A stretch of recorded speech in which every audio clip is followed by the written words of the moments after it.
तो अगर आप नई कार लेना चाहते हैं या आपकी पुरानी कार बेच के नई कार अपग्रेड करना चाहते हो तो दोस्तों ये वीडियो 100% आपके लिए।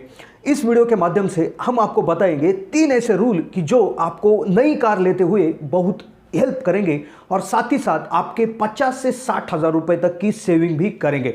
तो बने रहे वीडियो के साथ। नमस्कार दोस्तों, मैं हूं श्रीराम और आपका स्वागत करता हूं फाइनेंस हेल्पलाइन चैनल में।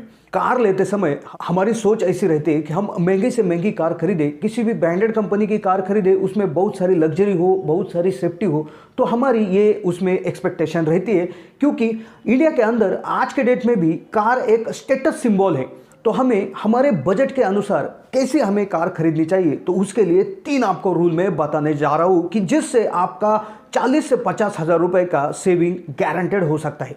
पहली चीज, अब कार अगर हमें लेना है तो पहले हमारे दिमाग में ये चीज़ आती है कि हमें कितनी कीमत की कार लेनी चाहिए या हमारा कार लेने के लिए कितना बजट होना चाहिए।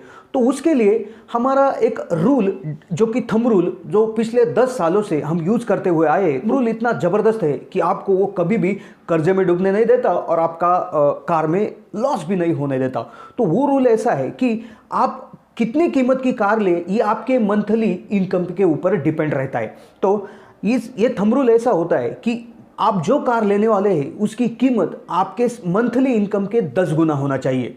तो दोस्तों एग्जांपल ऐसा है कि अगर आपकी सैलरी आती है, कोई आप अगर जॉब करते हो, अगर आपकी सैलरी 50 हज़ार है तो आप 10 गुना उसके, तो मतलब 5 लाख की कार आपको लेना चाहिए, जो कि आपको कभी भी महंगी भी नहीं पड़ेगी, आपको किसी भी प्रकार का फाइनेंशियली उसका स्ट्रेस भी नहीं आएगा।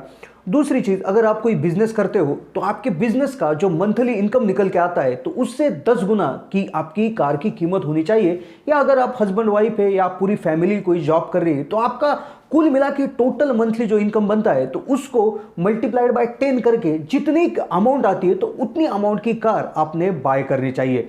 तो ये हो गई कीमत की बात। अब दूसरी बात, अक्सर इंडिया के अंदर 80% कार ईएमआई पर बिकी जाती है या कार लोन के ऊपर बिकी जाती है। तो अगर आप कार लोन करना चाहते हैं तो आपकी ईएमआई कितनी होनी चाहिए?